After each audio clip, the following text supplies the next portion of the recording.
Bonjour à tous, c'est le regardeur de vidéos et aujourd'hui je vais pas regarder des vidéos, je vais regarder des tweets parce que j'ai que ça à foutre. Voilà.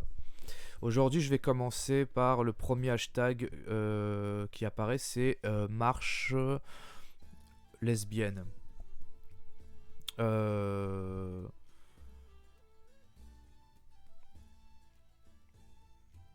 alors j'ai pas compris en fait la marche pour les lesbiennes, c'est ça ou c'est une sorte de gay pride mais uniquement pour les lesbiennes. Lesbienne racisée en bande organisée.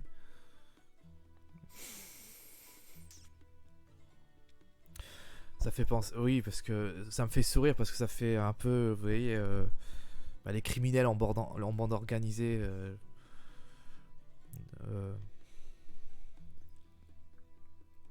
Après, ça donne un aspect assez rebelle, vous voyez. C'est pour ça qu'ils ont utilisé le terme bande organisée.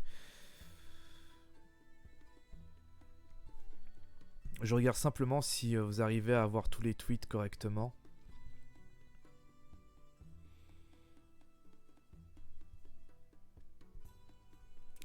Je pense qu'il est important que vous puissiez aussi voir les commentaires des gens. Parce que c'est ça qui est aussi. C'est surtout ça qui est très amusant sur Twitter. C'est de voir les commentaires, bien entendu.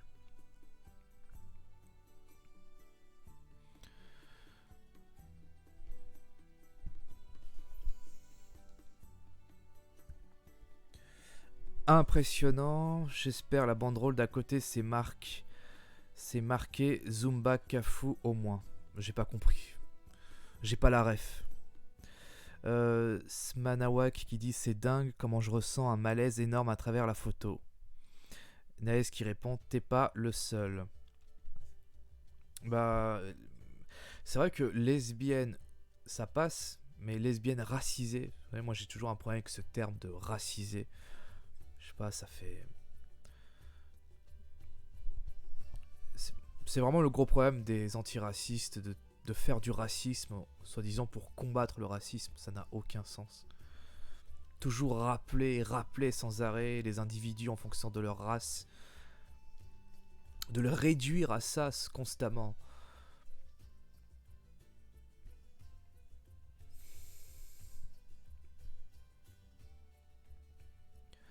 Euh, la PMA gratuite pour toutes, ça ne se négocie pas. Et oui, c'est Céline Chiama, Adèle. Ok, donc c'est une marche pour. Si je comprends bien, c'est une marche pour les droits des lesbiennes ou des femmes. J'ai pas compris pourquoi ça s'appelle marche lesbienne si en plus on met des. C'est confus, c'est très confus parce qu'on parle de la PMA. Euh, Alors évidemment, les couples. Parce qu'il n'y a pas que les couples lesbiennes, il y a aussi les couples gays. Enfin, la PMA, je crois que ça concerne. Enfin, je vais faire un copier-coller parce que. De procréation médicalement assistée. Oui. Consiste à manipuler un ovule et ou un spermatozoïde pour procréer à une fécondation. Selon les mots. En fait, ce qui serait bien pour les misandres, parce qu'il y a beaucoup quand même de misandres dans le lot. Hein. J'en ai connu personnellement quelques-unes euh, qui ont vraiment, qui voient du sexisme et du patriarcat partout. Un tout petit grain de pensée exprimé par un homme est considéré mécaniquement comme du patriarcat, comme des. Du coup, moi, je me dis bon, la PMA, c'est quand même devoir utiliser du sperme humain. Et je me demande s'il n'y a pas pour eux la possibilité de pouvoir créer du spermatozoïde artificiellement, histoire de ne plus dépendre des hommes et ainsi être libre de pouvoir être totalement émancipé. Euh, Lesbienne révolutionnaire. C'est un bon plan, non? Vous trouvez pas? Je suis certain qu'il y en a forcément dans le lot qui ont pensé à ça avant moi. Oui, on veut se reproduire. Voilà, donc il y aura une volonté de... Moi, vous savez, je suis un misanthrope, donc du coup, je suis pas contre la stérilisation de beaucoup d'individus, notamment de la racaille, et de tout individu nuisible posant un véritable problème sécuritaire pour, dans le pays, mais aussi dans dans toute la planète, quoi.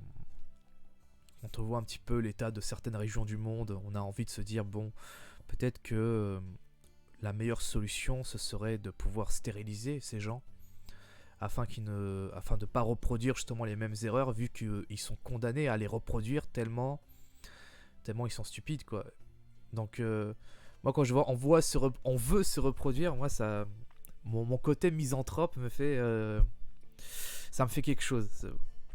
Parce que je suis conscient que le problème de l'humanité réside dans... en fait, c'est le fait d'être tout le temps guidé par ses instincts primaires, toujours cette volonté de se reproduire comme des bêtes, alors qu'on est déjà à plus de 7 milliards d'habitants et qu'on va être plus de 11 milliards à la fin du siècle. Voilà, donc il y aura plus suffisamment de ressources à départager pour la population mondiale. Il y aura plus de famine, plus de misère, plus de guerre. Je ne pense pas que se reproduire soit vraiment une priorité, si vous voulez mon avis. Je pense qu'il faudrait contrôler les naissances, faire en sorte que les individus les plus intelligents, les plus éclairés puissent avoir cette chance de procréer, et tandis que ceux qui sont foutrement stupides ne puissent pas avoir la chance de se reproduire, justement pour protéger l'enfance, protéger l'avenir de l'humanité. Moi personnellement, je ne compte pas je compte pas avoir d'enfants, parce que c'est pas parce que je ne me sens pas apte, mais c'est juste que je déteste les enfants déjà de base. C'est trop chiant à s'en occuper, ça demande de l'énergie. Je suis quelqu'un d'assez feignant de base, de blasé. Si j'ai des gosses, je risque d'adopter une éducation presque militaire, vous voyez, parce que j'aurais peut-être une peur bleue, une peur terrible de voir mes progénitures devenir des voyous, même si c'est très peu probable. Déjà, je ferai en sorte qu'ils ne grandissent pas dans un endroit malsain, dans un environnement malsain tel une cité ou je ne sais quoi. Mais enfin, surtout, ça demande beaucoup d'énergie, de l'argent aussi, beaucoup d'argent. Je préfère profiter de la vie à ma manière, sans devoir dépendre des gens, sans devoir dépendre, pardon, sans voir ces saloperies de bestioles qu'on pend d'être dépendant de vous. Oui, non, je sais pas. Je blague, je sais plus trop ce que je dis là, parce qu'en même temps je lis, et en même temps j'essaye de m'exprimer, c'est compliqué, donc ouais. Alors, Marlène Ducasse qui dit: avis aux hétéros, vous n'avez pas le monopole de la famille. Je suis hétéro, je n'ai pas de famille. Et ces gens-là, il y en a forcément qui ont une vie de famille, qui vivent chez ses parents, qui ont forcément une vie de famille, quoi. Non, il faut arrêter de toujours imiter. C'est comme les racisés qui veulent à tout prix faire comme les blancs, euh, ou bien les minorités dans la communauté LGBT qui veulent à tout prix faire comme les hétéros, comme si c'était génial d'avoir des enfants. Genre, non, allez-y, faites des enfants, essayez si vous pouvez faire des enfants seuls. Euh, mais c'est pas une fin en soi, vous voyez. Je vous assure, vraiment, c'est pas le bonheur absolu d'avoir c'est pas vraiment le but ultime dans la vie, d'avoir des, des, des bébés, des enfants. En fait, c'est juste comment dire, c'est l'instinct qui vous pousse aveuglément à toujours avoir cette volonté aveugle à toujours avoir cette volonté de se décupler, d'avoir des gosses, mais ce n'est pas vraiment le but en soi dans la vie, je vous assure. Il y a plein de... Vraiment, vous n'avez pas le monopole de la famille. les hétéros n'ont pas choisi d'avoir les hétéros n'ont pas enfin l'hétéro n'a pas choisi d'être attiré par le sexe opposé et par conséquent provoquer justement ce miracle bizarre de la vie qui est de pondre des bestioles qu'on appelle Homo sapiens, vous voyez, eh ben, on n'a pas choisi ça, c'est quasiment même une malédiction, vous voyez, donc d'être toujours constamment prisonnier de ses instincts, de ses pulsions sexuelles, pour dans la finalité se reproduire, de donner naissance à des petites bestioles. En fait, c'est pas nous qui choisissons, quoi. Ce n'est pas ce n'est pas nous en tant qu'humains, et ce n'est pas les hétéros qui choisissent. C'est ainsi. Donc, sans plaindre, se plaindre de ça, je trouve ça très bizarre. Évidemment, je crois comprendre le message, c'est en gros la PMA, on veut la PMA. Comme ça, la PMA, ça permettrait aux couples homosexuels ou lesbiens, de lesbiennes, je sais pas si, oui, couple lesbienne, d'avoir des enfants. Voilà. Après, il y a l'adoption aussi. Hein. Il y a plein d'orphelins qui rêveraient d'avoir une famille, de pas toujours rester cloîtrés, enfin de rester enfermés dans des foyers, dans des orphelinats, avec des éducateurs qui ne les traitent pas comme leurs propres enfants, qui les traitent seulement comme des simples outils de travail. Il y a beaucoup d'enfants qui rêveraient d'avoir une famille. Vous pouvez aussi, je sais pas, hein, adopter. Ça c'est aussi une.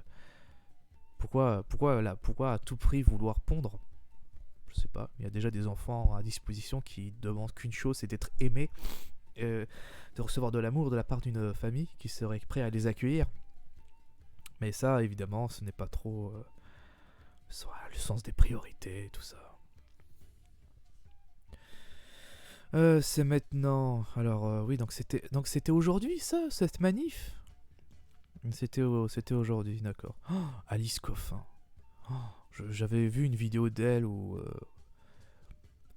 elle faisait son inquisitrice contre le mal blanc cisgenre qui était en gros une grosse sous-merde qu'il fallait rééduquer, limite supprimer, je crois.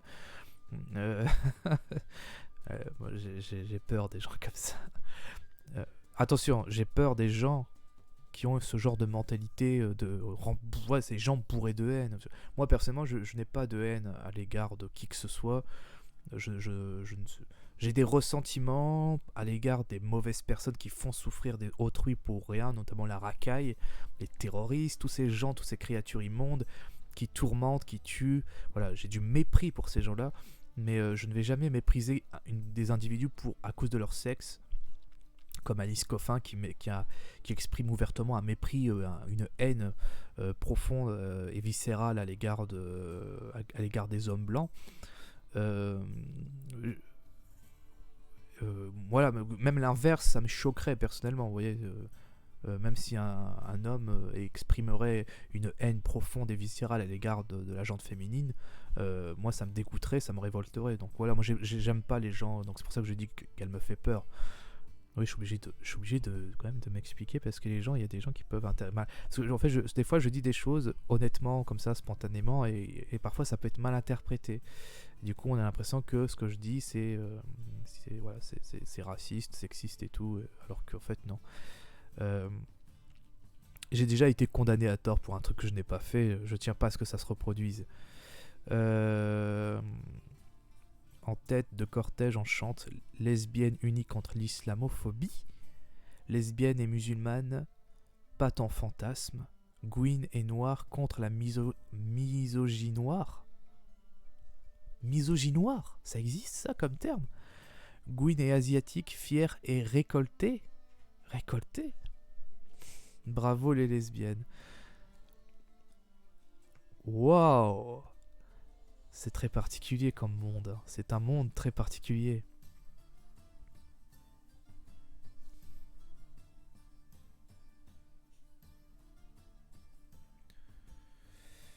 Waouh! Alors moi je suis un peu... Je suis vraiment... Waouh! Vraiment? Ils ont osé?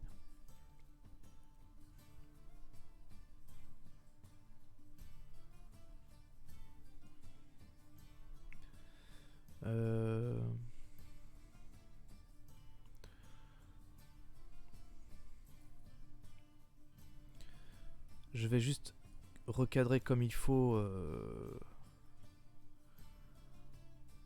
Ouais, c'est quand même un peu compliqué, hein, mais je vais tenter de faire de mon mieux. Hop, voilà. Ensuite, qu'est-ce que... oh, non, voilà. Lesbienne racisée en bande organisée, ça je l'ai déjà vu. Et c'est les autres qui m'intéressent. Rebeu et queer. D'accord. Ça, il peut le faire. Hein.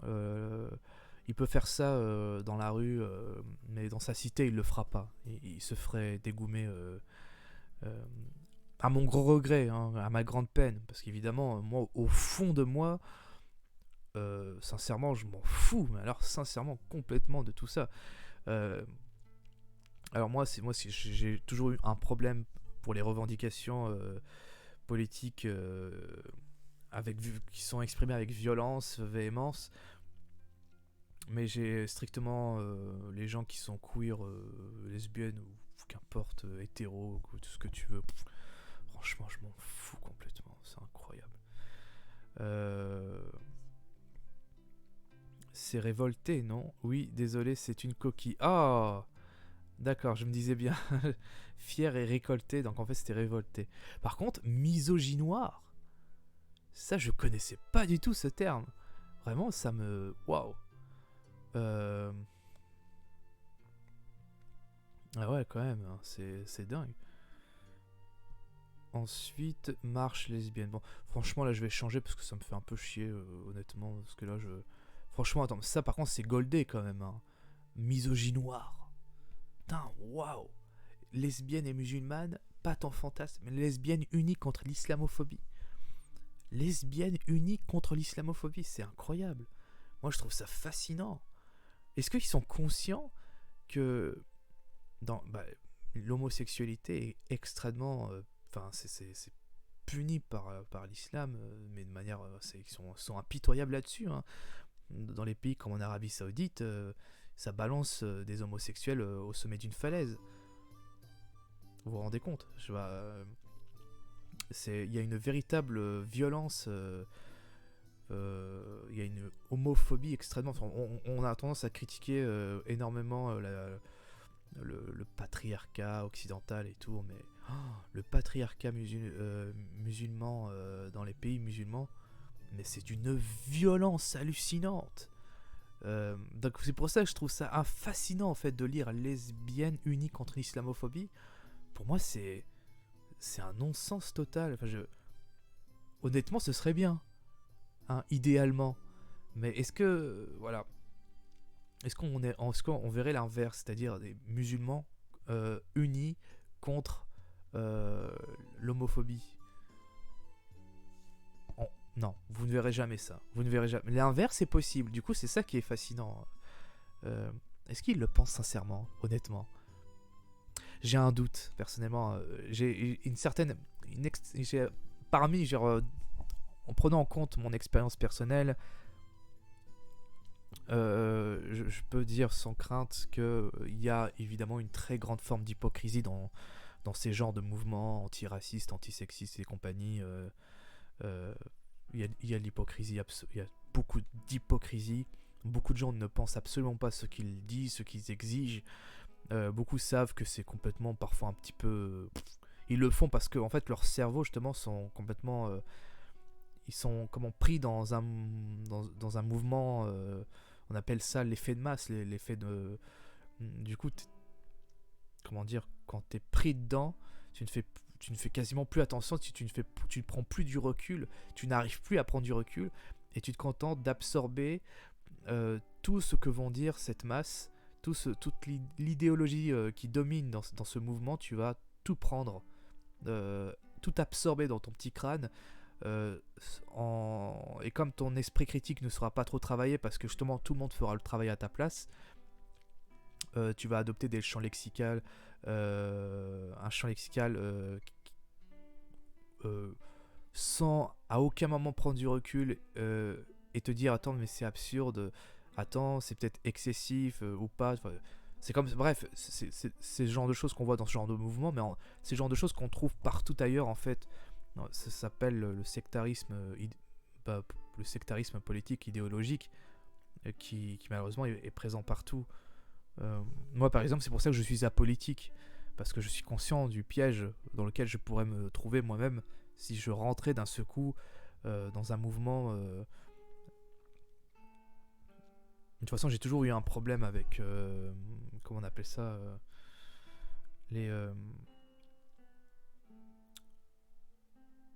J'ai oublié le terme, putain, ça me fait chier. Il y a des mots comme ça. Vous savez, il y a des jours où j'ai pas de problème de mémoire, j'arrive à m'exprimer correctement. Et là, il y a des moments où j'ai des problèmes de mémoire. Ça doit être le Covid long. Vous voyez la meuf qui tient le drapeau sur la photo. Eh ben, ce serait la meilleure mère que je pourrais choisir pour mes enfants. Et ça, je le sais mieux que n'importe qui. Donc, PMA pour toutes, sans discrimination, maintenant. Ouais, je crois que elle doit parler de sa copine qui est qui est en train de l'embrasser. Ouais. Franchement, c'est- honnêtement, je sais pas quoi en penser, sincèrement. Donc, au fond, je m'en fous. Enfin, c'est ça. Euh, ouais, pourquoi pas, pourquoi pas. Bravo les lesbiennes, coucou depuis la Bretagne, fit le vent. Quelques pancartes. Oui, donc c'est une sorte de gay pride, mais uniquement réservé aux lesbiennes. C'est-à-dire, les gays peuvent évidemment participer pour soutenir en fait la communauté lesbienne, mais après bon, après je crois ouais PMA, j'ai l'impression que c'est plus exigé par les lesbiennes, il me semble, hein, d'après ce que je vois. PMA, son père et sans reproche. Une paire de mères qu'un père de merde. Waouh, Dieu veut une paire de mères qu'un père de merde. Ah merde, mieux veut. Bah, je vois mal, je suis désolé, je suis daltonien, il y a du vert sur du vert, moi j'ai beaucoup de mal. Du coup, je suis vraiment daltonien, j'ai pas réussi à lire correctement le mieux veut. J'ai cru lire Dieu veut. D'accord, mieux veut une paire de mères qu'un père de merde. Si elle savait que 70% des infanticides sont commises par des femmes. Je dis ça, après je dis rien. Hein, mais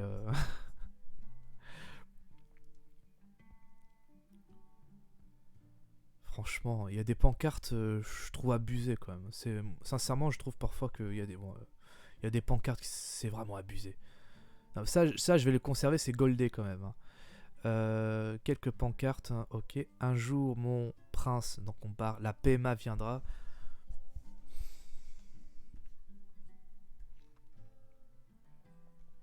Ouais, allez l'OM et fuck JHE. C'est pas le jeu de mieux vaut, mais la réalité biologique et anthropologie. Que. D'ailleurs, en plus, celui qui dit ça, enfance et filiation a pour objet de déterminer et de défendre les droits de l'enfant en matière de filiation. Ne serait-ce pas du racisme anti-homme? C'est Jean Messia qui répond à ça? Non, c'est un faux. Pour une frange judéo-chrétienne, patriote et fière à Balaraka, islamo-gauchiste. D'accord. Euh, non mais honnêtement, on va dire les choses. Franchement, je trouve que c'est un peu abusé. Les pancartes de ce genre. Tu sens quand même qu'il y a du mépris. Tu vas dire non mais non, tu comprends pas. Il y a vraiment une véritable. Je peux bien comprendre que les femmes parfois elles morflent dans cette société, qu'elles sont un peu traitées comme de la merde par beaucoup d'hommes. Mais ça, franchement, ça c'est vraiment. Mais c'est gamin quoi. En fait, ouais, c'est puéril quoi. C'est vraiment puéril. Un jour, mon prince, la PMA viendra quoi. Comme si la PMA c'était vraiment. Mais merde, dans la PMA il y a du sperme humain. C'est ça le projet, c'est récolter du sperme humain et puis ensuite, voilà, c'est euh, du sperme d'homme, quoi. Du sperme d'homme. Genre, c'est vraiment si vous voulez à tout prix vivre dans une société où vous ne pourrez jamais dépendre un seul instant de la jante masculine, bah, il faudrait renoncer au sperme d'homme. Mais si vous voulez aller dans le délire jusqu'au bout, euh, c'est pour ça que limite, honnêtement, je me dis non, tu te démerdes. Essaye de fabriquer des spermatozoïdes artificiels. C'est possible, je sais pas. Mais si tu veux un truc où à aucun moment on doit dépendre de quelque chose appartenant à un homme, la PMA, c'est pas. Limite, c'est un peu contradictoire, la PMA, parce que quoi qu'il arrive, tu vas toujours dépendre des hommes. Quoi, si vraiment le but, c'est de pouvoir de fonder une famille. Alors, putain, franchement, en plus, moi, ça fait peur. Vous savez, moi, il y a un truc qui me fait peur chez les extrémistes de ce genre, c'est un article aux États-Unis où il y avait une néo-féministe radicale qui a tué ses enfants parce qu'ils étaient garçons. Il faudrait que je vous envoie l'article, c'est vraiment flippant. Et parce qu'ils étaient garçons, quoi. Elle voulait des filles. Je me demande, il y avait même un autre article où là, cette fois-ci, c'était en France, où il y avait une néo-féministe, pareil, qui était dégoûtée. Enfin, je crois qu'elle faisait une sorte de dépression parce que elle a pendu un garçon alors qu'elle voulait une fille. Oui, c'est flippant, c'est flippant. Qu'est-ce que ça va être lorsque la PMA sera légalisée et qu'ils vont d'un seul coup s'apercevoir qu'ils ont pendu un garçon? Est-ce qu'ils vont le traiter correctement? Ou est-ce qu'il va subir des maltraitances? Qu'il va avoir une sorte de défouloir hein. Tiens, le patriarcat aujourd'hui m'a bien fait chier sur Twitter. Je vais me défouler sur mon gosse parce que c'est un symbole. Il représente ce micro-symbole, ce symbole miniaturisé du patriarcat. Je vais me défouler sur lui. Franchement, moi je trouve que cette haine viscérale, parce que ouais, moi sincèrement, je trouve, il y a des pères de merde. Mais sérieux, tu te prends pour qui? Il y a des mères qui sont indignes. Il y a des mères qui maltraitent leurs gosses. Il y a des mères qui font vraiment des choses immondes. Comme il y a aussi des pères qui sont très violents, qui sont. Mais c'est pas le genre de choses qu'on doit. On mesure pas ça en fonction du sexe de l'individu. Un homme ou une femme peuvent bien être d'immondes parents. J'ai connu des mères qui se comportaient vraiment dégueulassement avec leurs enfants, et inversement avec des pères aussi. C'est quoi cette pancarte?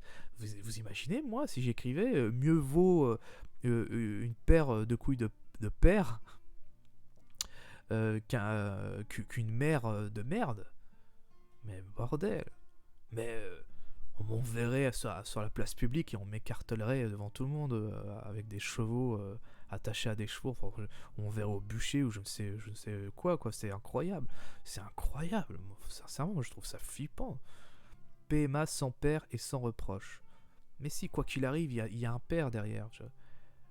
Alors, il est invisible parce que c'est un don de sperme, mais il y a un père derrière. Sinon, le sperme n'existerait pas. Il n'y aurait pas de sperme. Donc. Ça, c'est vraiment un fantasme flippant, quoi. C'est vraiment un fantasme de haine, vraiment guidé par du ressentiment. Elles vécurent heureuses et eurent beaucoup d'enfants, espérant que ces enfants seront toutes des filles. Hein. J'espère qu'il n'y aura pas de dommages collatéraux dans cette histoire. Parce que franchement, vu la façon dont elle s'exprime, on voit tout de suite comme qu'il y a du ressentiment anti-masculin, enfin anti-genre... lesbienne, fière et révolutionnaire. Enfin, ok, ça se passe comme ça. Ouais, ok, pourquoi pas. Live, départ de la marche lesbienne à Paris.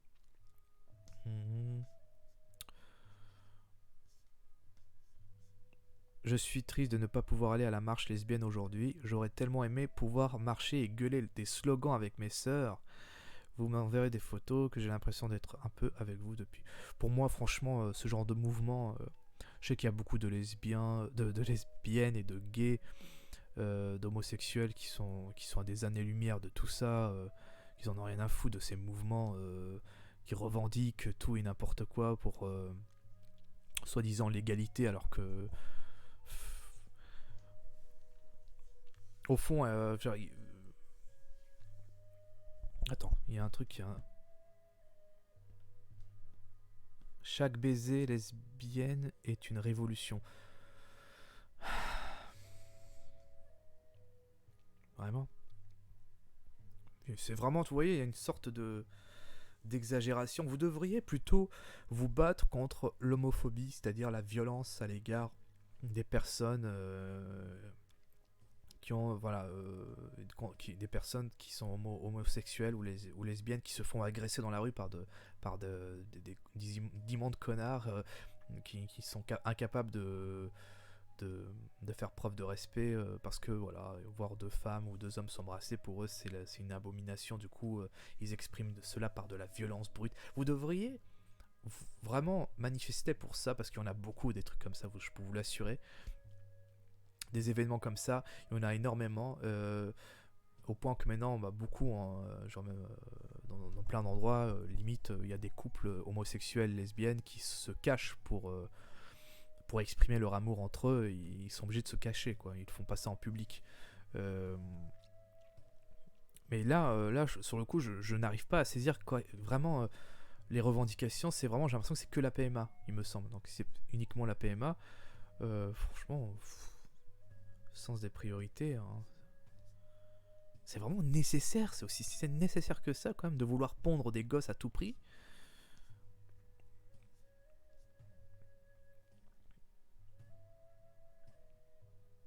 Les lesbiennes sauveront le monde.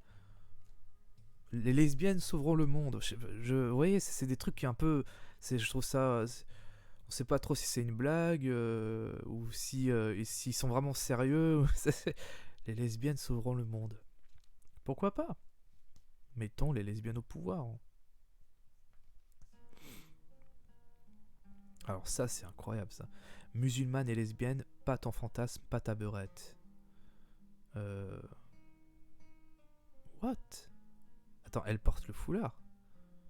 Elle porte le foulard. Moi, je trouve ça hallucinant, parce que moi, pourquoi pas, on peut être peut-être musulman, musulmane et être gay ou lesbienne. Peut-être, c'est la croyance. La croyance signe la mort de la raison, comme disait... qui disait ça déjà, le personnage de Varys dans Le Trône de Fer. Bah, ça, c'est un peu ça, quoi. Donc là, on est vraiment dans cet exemple-là. Donc vraiment, la croyance signe la mort de la raison, parce que si cette femme savait ce qu'on fait, hein, des personnes lesbiennes ou gays dans certains pays musulmans... Mais bon, c'est la croyance que voulez-vous, chacun ses croyances. Et la croyance, c'est comme l'amour, ça rend aveugle, ça rend stupide. Ok. Mais ça, je le conserve aussi parce que c'est goldé.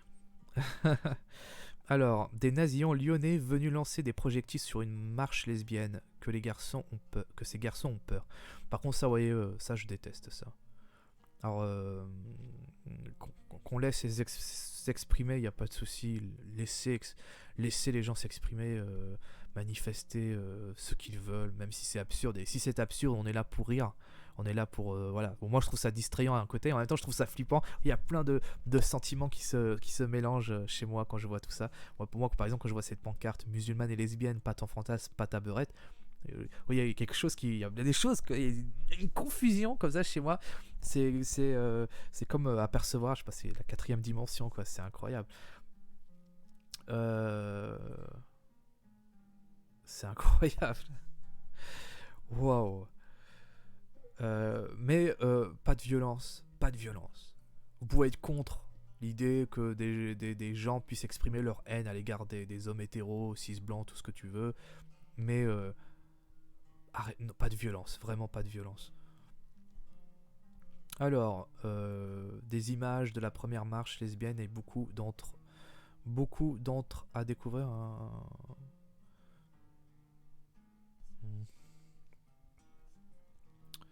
Bon. Je vous assure, il y a des choses qui sont beaucoup plus prioritaires aujourd'hui que de savoir si des hommes peuvent filer du sperme à des femmes pour qu'elles puissent pondre des petits gosses sans que l'homme puisse, à côté, devoir fourrer son biscuit. Parce que c'est évident, c'est immonde, c'est dégueulasse. On veut pas de ça, hein, on veut pas se faire... voilà.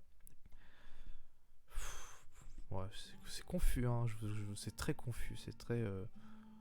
sincèrement, j'ai beaucoup de mal à comprendre. En route pour marcher lesbiennement. D'accord, allez, je change de hashtag parce qu'honnêtement, là, pour moi, c'est vraiment... Il y a une incompréhension.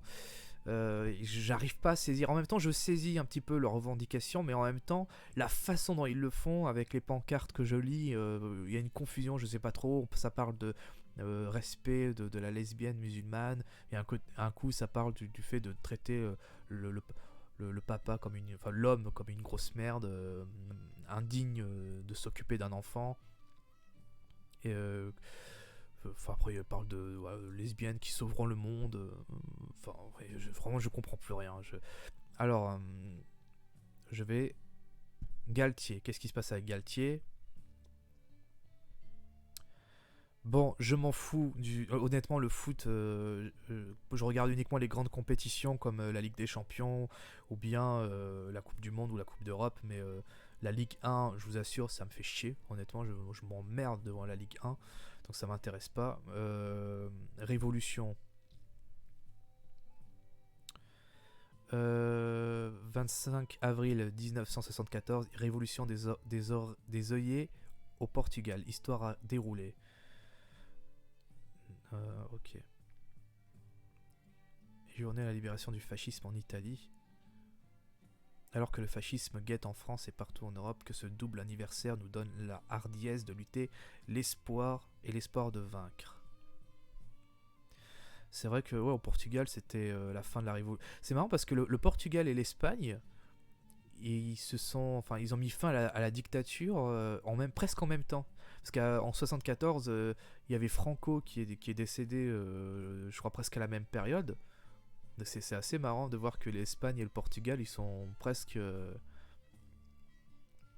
partagent un petit peu tous les deux un petit peu la même histoire. Ouais. Bon, ils sont voisins, ils ont presque la même langue, mais en même temps aussi, à côté, historiquement, ils ont mis un terme à la dictature presque en même temps. C'est amusant. Bon, ensuite, Wuhan. Quand je me réveille et que je vois Wuhan entêté. Wuhan a détruit ma scolarité, n'empêche. Wuhan m'a tout pris et j'avais déjà pas grand chose.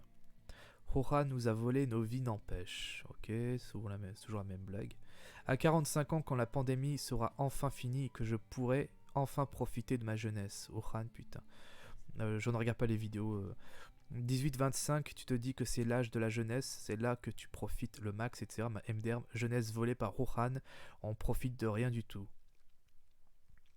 L'épidémie, heureusement que vous n'êtes pas en guerre. Hein. Putain, franchement, les gens qui se plaignent, ok, c'est triste, c'est chiant, mais il y a des gens actuellement, bon, vous avez quand même violé le confinement, vous pouvez vous voir entre vous discrètement, on vous voit, hein. Moi je vous vois en tout cas. Donc le coup de on a volé ma jeunesse, ça dépend pour qui. Si t'es un étudiant solitaire, qui est dans un campus, enfin je sais où, qui doit rester isolé dans sa petite chambre de moins de 8 mètres carrés, là sur le coup je dirais ok. Mais si t'es un fils, si tu vis encore chez tes parents, et que ton truc c'est de glandouiller comme ça dans ta chambre à jouer aux jeux vidéo ou bien à discuter avec tes potes sur Discord, ou à communiquer par je ne sais quelle façon, et de se voir de temps en temps discrètement lorsque tu sors dans la rue. Je sais pas si on peut parler de jeunesse volée. Par contre, on peut parler aussi d'un problème avec au niveau que les gens, beaucoup de jeunes, ont une éducation complètement fou. Je peux comprendre aussi qu'il y a aussi au niveau le moral qui a vraiment chuté chez presque tout le monde, moi y compris. Mais ça va, c'est pas dramatique pour vous.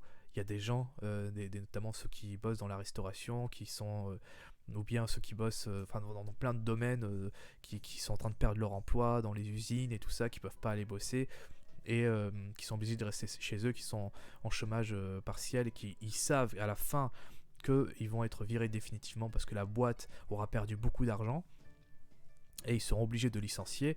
Voilà, il y a des gens qui vont vivre des choses bien plus dramatiques, donc redescendez. Bon, évidemment, parce que Twitter, c'est aussi beaucoup de jeunes qui s'expriment, donc c'est un peu normal qu'on a affaire à ce genre de commentaires. Mais vous êtes pas à vous plaindre, vraiment. Dites-vous essayez de relativiser en vous disant que durant la Première Guerre mondiale, il y a des jeunes de 18-25 ans, ils étaient à peine majeurs, et leur premier truc, on leur disait, vraiment, c'est terrible hein, pour les jeunes qui venaient d'avoir 18 ans en 14, et on leur disait voilà, maintenant pour fêter votre nouvelle vie d'adulte là, bah vous allez au front, voilà, vous allez crever au front, vous allez empêcher les Allemands d'envahir la France, On va vous envoyer au front, vous allez être en première ligne et tout ça, et vous allez morfler. Voilà. Et même si vous survivez à la guerre, vous allez être traumatisé à vie, vous allez être une gueule cassée, vous allez être handicapé, voilà. Et vous allez faire ça pendant 4 ans. Hein. Vous allez être en guerre pendant 4 ans, et vous ne saurez même pas si vous allez réussir à survivre à la fin. Voilà, donc c'est une vraie jeunesse volée. Parce que c'est après la fin de la guerre, 18, comment dire, à la fin de la guerre, beaucoup auront 22 ans. Et le temps qu'ils puissent surmonter leur traumatisme, ça prendra pour beaucoup des années et des années.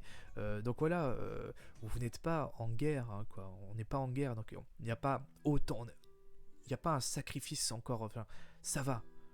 Ce qu'on vit, c'est vraiment insupportable. Je peux comprendre que ça peut être insupportable pour beaucoup d'entre nous, difficile, même insurmontable. Mais quand je vois ce 18-25 ans, tu te dis que c'est l'âge de la jeunesse, c'est là où tu profites le max. Hein. Jeunesse volée par Wuhan et tout ça. Ça va. On n'est pas en guerre. Mais on risque. Ça, la guerre. J'espère que ça n'arrivera jamais. Mais c'est quelque chose qui peut arriver. Je me demande comment ça va être en temps de guerre. Est-ce que vous allez vraiment faire preuve Je me demande vraiment comment ça va se passer. Parce qu'aujourd'hui, on a un gouvernement qui nous a demandé beaucoup de sacrifices, de nous serrer la ceinture, de ne pas faire ceci, de ne pas faire cela. Bon, entre-temps, eux ne se gênent pas pour faire des dîners clandestins et tout ça. Mais voilà, le peuple n'a pas hésité à se sacrifier. Beaucoup ne l'ont pas fait. Je pense par exemple aux bobos parisiens. Dès qu'ils ont entendu qu'il y avait confinement, la première chose qu'ils ont fait, c'était de se barrer de leurs grands apparts à Paris pour aller vivre dans leur maison de campagne ou chez leurs parents en Provence. Et je me dis, mais en fait, qu'est-ce que ça va être le jour où ça va être la guerre? Est-ce qu'on aura affaire à ces gens qui vont vraiment se sacrifier, qui vont prendre les armes et aller au front pour défendre leur nation, ou bien est-ce qu'on les verrait se barrer lâchement à l'étranger? Vraiment, c'est une question que je me pose sérieusement. J'ai l'impression que le sens du sacrifice, en fait, pour moi l'ultime des plus grandes valeurs qu'on peut trouver chez un citoyen, la capacité à se sacrifier pour le bien commun, pour sa famille, pour ses enfants, ses petits-enfants. Je me demande sincèrement si cette valeur-là, elle existe encore. Parce que franchement, la crise du Covid, c'est rien comparé aux crises qu'avait subi la France dans son histoire par le passé.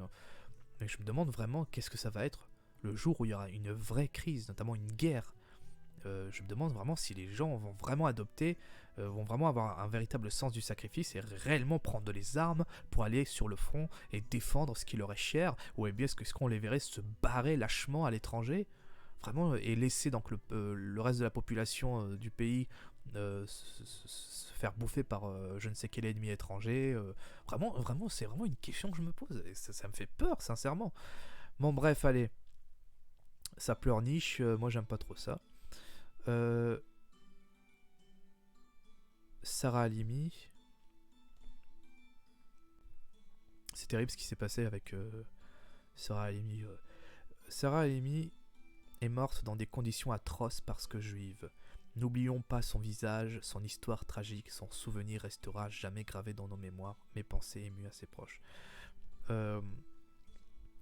Donc cette histoire-là avec Sarah Halimi, c'est une mère de famille qui a été sauvagement assassinée par soi-disant un fou irresponsable, alors que bon, il y a plein d'éléments qui prouveraient que ce type a agi par pure haine viscérale à l'égard de cette femme parce qu'elle est juive. Et en gros, il aurait eu des bouffées délirantes. Alors bon, il y a plein d'éléments qui laissent quand même supposer que le mec était quand même un petit peu... il avait quand même la jugeote, comme il était un peu responsable de ce qu'il faisait à ce moment-là. Et que en gros, voilà, il a... Parce qu'en gros, il fumait du shit. Et à un moment donné, paf, il a commencé dans un gros délire et soi-disant, il savait plus ce qu'il faisait, quoi. Alors bon, bouffée délirante ou pas, tu sais qu'il y a des choses que tu pourrais jamais faire si tu n'es pas motivé par autre chose que la simple folie. Notamment, je sais pas moi, à tout hasard, la haine. Vraiment la haine, vraiment une colère immonde, une colère immense, pardon, à l'égard de tel ou tel individu ou d'un groupe d'individus. Tu sombres pas dans la folie comme ça, quoi. Sinon, on s'amuserait à dire que tel individu serait irresponsable. Et du coup, on n'aurait plus besoin d'envoyer les gens en prison, on les envoie tous en psychiatrique. Et la vie en psychiatrie, c'est pas la joie non plus. Hein. Je vous dis, j'ai été en psychiatrie interné en 2012. Ah, tiens, je parie qu'il y a des gens qui disent ah, je comprends même pourquoi il est si barge. En effet, je suis barge parce que justement, oui, j'ai des troubles psychiatriques. Mais rassurez-vous, ils sont seulement d'ordre. Enfin, c'est juste de la dépression et de la phobie sociale. Donc, pas de schizophrénie, pas de je ne sais quelle démence ou quoi. Donc, sur ce coup-là, je suis parfaitement. Je suis vraiment sain d'esprit. Il n'y a pas de souci, c'est juste quand on souffre de dépression, on n'est pas nécessairement fou. Et quand on va en psychiatrie, c'est pas parce qu'on est fou ou dangereux, c'est souvent parce qu'il faut être soigné. Voilà, personne choisit de souffrir de la dépression. Moi, c'est ce que malheureusement je souffre de ça. Je souffre de dépression chronique. Aussi parce que la vie n'a pas été non plus cool avec moi, mais bon, ça c'est autre chose. Mais voilà, tout ça pour dire que je suis déjà allé en psychiatrique et je peux vous dire que là-bas c'est vraiment pas la joie. Je parle des gens, moi ça va parce que moi j'étais libre, parce que justement j'étais pas considéré comme dangereux, j'étais juste là pour être soigné de ma dépression. Et j'ai vu des patients qui eux étaient vraiment dangereux. Je parle des gens qui sont schizophrènes, qui sont dans un délire. Qui sont dans des délires, quoi, et ceux-là pouvaient représenter une menace pour les autres comme pour eux-mêmes, et du coup on était obligé de les enfermer dans leur chambre avec fenêtres baissées et tout ça. Ils avaient même pas la lumière du jour, et ils avaient que le matelas, et voilà, ils avaient que le matelas, et certains parfois on était obligé de les attacher parce qu'ils se cognaient contre le mur, quoi. Ils se cognaient la tête contre le mur violemment, on était obligé de les attacher. Ouais, et pourtant ces gens ils ont pas commis de meurtre, quoi. C'est juste que ils étaient vraiment, ils pétaient les plombs. Et donc en fait, par contre là sur cette question là, évidemment la question mérite d'être posée, parce qu'évidemment on s'est aperçu par exemple que ce type était, déjà c'était les propos qu'il a tenus, voilà, qu'on soit fou ou non, qu'on soit bourré ou non, quand tu exprimes des choses, souvent c'est même souvent c'est bien plus que sincère, quoi. Ça montre quand même qu'il y a quelque chose dans ta personnalité qui t'a poussé à faire ça. Donc il a véritablement exprimé vraiment une vraie haine et une véritable violence parce que cette femme était juive. C'était un antisémite refoulé ou je ne sais quoi, mais il était profondément antisémite. Il était quelqu'un de véritablement antisémite. Et qu'il ait eu de bouffées de délire ou pas, ça ne change rien. Il a assassiné une femme qui n'a rien demandé. Et j'ai l'impression qu'il a même prémédité, parce que le fait qu'il s'est dirigé vers son appartement, moi la réponse c'est purement clair, comme de l'eau de roche, quoi. Cet homme a assassiné cette bête, pardon, désolé, j'ai dit homme. Cette bête infâme s'est ruée vers l'appartement de cette femme pour l'assassiner. Donc là c'est un assassinat, et le mec était purement conscient de ce qu'il faisait, j'en suis certain à 300%. Donc il n'a rien à faire en hôpital psychiatrique, il doit être condamné pénalement et être reconnu coupable. Et être condamné pour ce qu'il a fait, donc c'est-à-dire prison à vie, personnellement, ouais, prison à vie. Alors, je suis avec vous, justice pour Sarah Halimi, tuée car juive.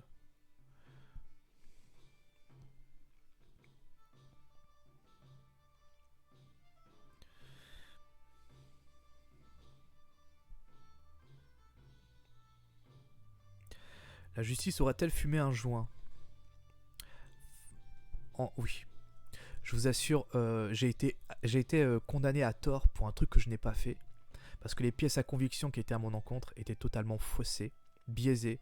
Et j'ai fait l'erreur de ne pas avoir pris d'avocat, pensant à tort que j'allais pouvoir dissiper le malentendu.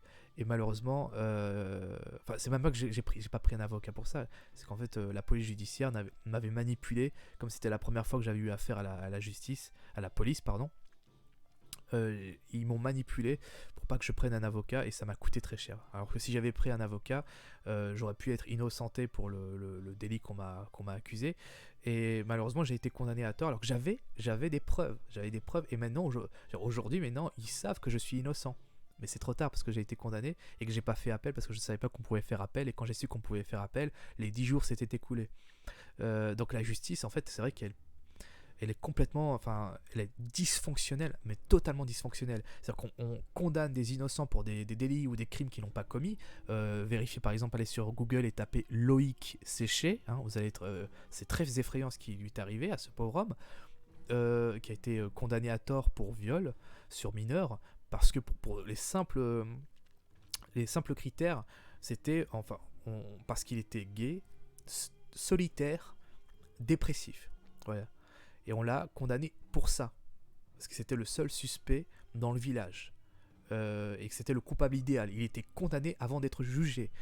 Et on l'a condamné à tort pour viol alors qu'il n'y avait pas de preuves, il n'y avait rien du tout. C'est juste, on a dit, bah, c'est le seul qui nous paraît le plus suspect, donc on va le cuisiner comme il faut et ensuite on va l'écrouer. Et il a passé 8 ans en prison pour rien. Jusqu'à ce que la victime finisse par dire non mais en fait c'était pas lui. Et donc voilà, et on ne condamne pas, à l'inverse, on ne condamne pas. Parfois, je dis bien, des fois la justice fait bien son boulot et des fois elle le fait, mais des fois c'est complètement foireux. Ils ne condamnent pas ceux qui doivent être condamnés. Il y a des gens qui commettent des délits, qui commettent des crimes, qui commettent des agressions physiques très violentes, qui commettent des assassinats. Et parfois, bah voilà, il y a des couacs dans la procédure, comme ça m'est arrivé personnellement à moi. Ils sont reconnus qu'il y avait un couac dans la procédure. Et que c'est pour ça qu'ils m'ont si facilement condamné malgré les preuves de mon innocence, parce que j'ai pas pu les réunir parce que je n'avais pas d'avocat. Et que c'est seulement après ma condamnation que j'ai pu réunir les preuves et qu'à ce moment-là ils se sont sentis vraiment très cons en disant merde, ah oui merde, c'est vrai vous êtes innocent, oups, on vous a condamné à tort, oups désolé. Bah écoutez, vous allez attendre 3 ans hein, et ensuite vous demanderez au procureur de faire comme ça on organise une réhabilitation judiciaire, voilà. Voilà, c'est tout ce qu'ils peuvent m'offrir, parce qu'évidemment ils peuvent pas me reconnaître innocent vu que j'ai pas fait appel. Et donc du coup ce qui se passe là, là c'est ça, mais au sens inverse, c'est-à-dire que une personne qui a assassiné froidement une femme parce qu'elle est juive, qui était ouvertement antisémite sur le coup, n'a pas été condamnée parce qu'on l'a jugé fou, voilà, irresponsable, parce qu'il a fumé un joint, il a sombré dans il y avait une montée de, comment on appelle ça, de bouffée délirante, et du coup, bof, on s'est dit bon, non ça, il a eu une bouffée délirante, le pauvre. La prison c'est pas fait pour lui, hein, allez. Il a dû, voilà, donc psychiatrie et tous les jours on lui file des traitements. On dit bon, quand on va te libérer en France, bah, tu recommences plus, d'accord, hein. Tu pourras continuer à fumer du shit parce qu'on pourra pas t'en empêcher, mais tu ne tues plus de pauvres femmes juives âgées, hein, c'est terminé ça, d'accord. Voilà, donc évidemment c'est révoltant, évidemment quand on a vraiment, moi sincèrement si c'était ma mère, mais je deviendrais fou, vraiment je deviendrais fou. Voilà. Je crois que je vais arrêter parce qu'en fait je suis un peu... En fait ce qui est bien sur Twitter c'est qu'on regarde il y a des choses parfois intéressantes, des choses drôles, des fois des choses dramatiques comme ça, qui me dépriment personnellement. Et du coup, voilà... Al Pacino, qu'est-ce qui se passe avec Al Pacino? Et donc du coup c'est pour ça que ouais, j'ai pas, des fois j'ai envie d'arrêter quoi. Twitter c'est bien des fois, mais Twitter c'est déprimant, c'est déprimant. Alors Mathieu Gambé a donné 17 coups de couteau à Mohamed El Makouli en criant je suis ton Dieu, je suis ton islam schizophrène et sous stupéfiant, a été jugé irresponsable. Sa femme qui tenait son bébé est blessée, a réussi à s'enfuir. Personne n'a demandé de changer la loi. Euh...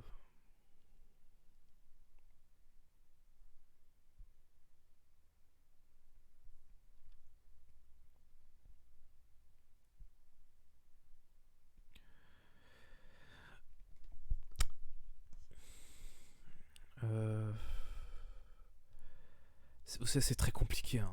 Franchement, moi je suis pas psychiatre, mais sincèrement, c'est vrai que moi, pour moi, qu'on soit fou ou non et qu'on tue ou non, pour moi, il faudrait créer, vous savez, un truc qui soit faut pas envoyer les criminels, les tueurs. Il faut pas les tueurs qui soient fous ou non. Il ne faut pas les envoyer. Je pense qu'il faut ni les envoyer en hôpital psychiatrique, ni les envoyer dans une prison. Il faut trouver un juste milieu, c'est-à-dire qu'une prison psychiatrique. Voilà, c'est ça en fait. Il faut parce que la justice ne peut pas faire preuve de psychologie. C'est pour ça qu'il y a ce couac, à mon avis. Et donc, en fait, il faut construire une prison psychiatrique. C'est-à-dire une prison pour les fous, dangereux, dégénérés, complètement dégénérés, quels qu'ils soient. Donc, que ce soit un homme qui assassine une femme juive parce que juive, ou comment dire, un homme qui assassine un autre homme parce que musulman, qu'importe, schizophrène et sous stupéfiant ou seulement sous stupéfiant, c'est des gens qu'il faut enfermer dans des prisons psychiatriques. C'est-à-dire qu'on n'a pas un service pénitentiaire, on a un service pénitentiaire qui sont à la fois aussi infirmiers, ils sont enfermés. Je pense que idéalement ce serait bien qu'ils puissent rester enfermés à vie, parce que des gens comme ça qui sont instables le resteront, malheureusement, ils le resteront à vie.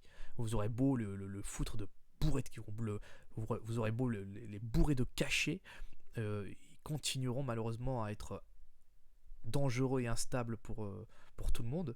Donc il vaut mieux les faire en sorte qu'ils restent enfermés tout le temps. Donc ça, idéalement, ce serait bien. Donc Jean Messia, je suis venu apporter mon soutien à la famille de Sarah Halimi, victime du tueur antisémite Kobili Traoré, que la justice refuse de juger. La résurgence de l'antisémitisme en France et découle de l'islamisation de notre pays. Sarah Halimi a payé de sa vie cette politique criminelle. C'est fou quand même. Traoré. Encore. Non, je devrais... Non, parce que voilà, c'est vrai que Traoré... je sais pas, il y a beaucoup de... Souvent, ça revient souvent, hein. Mes voisins infernaux qui m'ont menacé de me casser la gueule parce que je leur ai demandé de faire moins de bruit. Bah, cette famille-là, c'est Traoré. Voilà, c'est des Camerounais, des Ivoiriens. Donc c'est une famille ivoirienne et du coup, et puis on a une autre, cette fois-ci une famille malienne, donc le gang Traoré qui avec Assa Traoré, le gourou des antiracistes actuels. Donc donc c'était une boutade, ne le prenez pas mal. C'était une boutade, c'est vrai que ça fait. J'ai dit que ça faisait beaucoup de Traoré, mais voilà. De tout cœur avec ceux qui manifestent place du Trocadéro et un peu partout en France pour exiger un procès pour l'auteur du meurtre barbare et antisémite de Sarah Halimi. Ce déni de justice doit maintenant faire évoluer notre droit. Ouais. La France unie devant le parvis des droits de l'homme pour Sarah Halimi. Ouais. Mais ouais, il faut de la justice. Hein. Un monde sans justice, bah, c'est le chaos. Hein. C'est que c'est des pays comme le Brésil, le Mexique, enfin une partie du Mexique, pas tout le Mexique, mais il y a des parties du Mexique, c'est des zones de non-droit où tu as les cartels qui contrôlent tout, où la population ne peut pas se défendre. Ils sont à leur merci du coup. Pareil dans les pays comme le Salvador.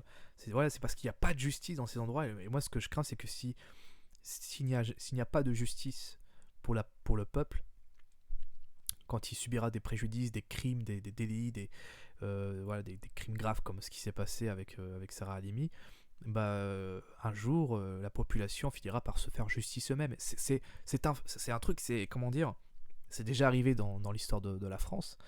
On n'a pas eu 3 révolutions par hasard comme ça, c'est vraiment parce qu'il y avait des raisons.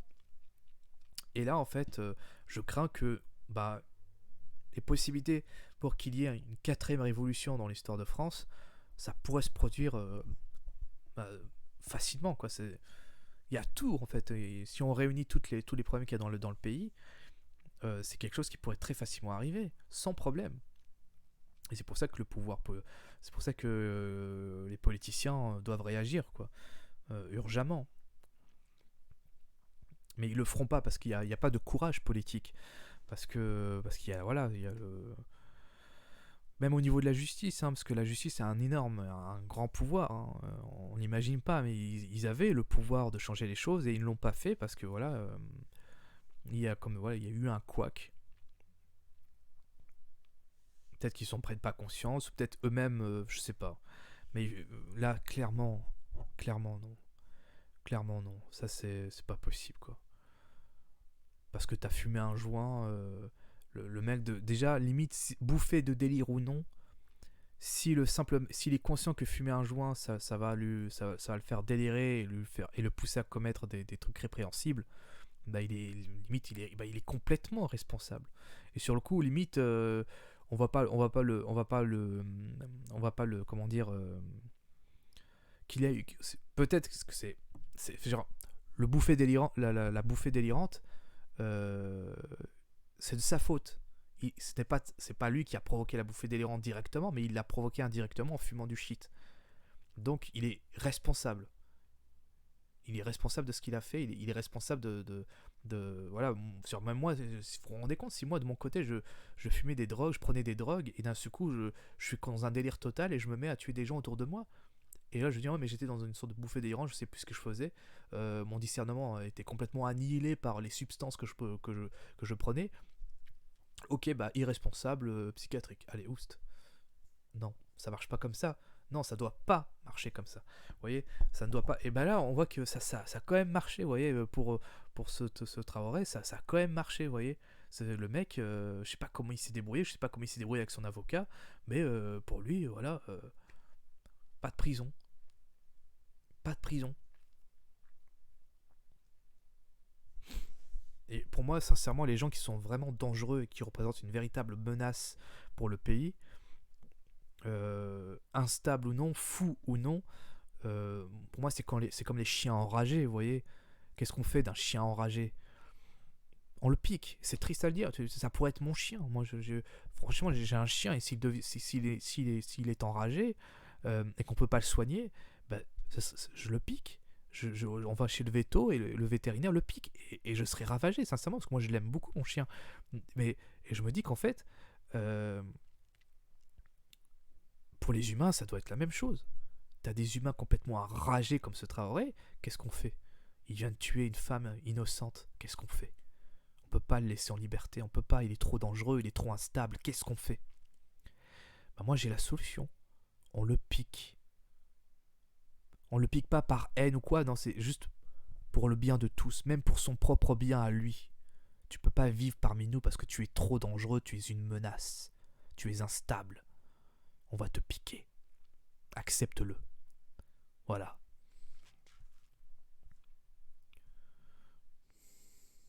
Bon, je vais arrêter là. Euh, Ça fait 1 heure déjà. Ok. Bon bah c'était le regardeur de vidéos. Je vais regarder des vidéos cette fois-ci. Parce que j'ai que ça à foutre. Salut.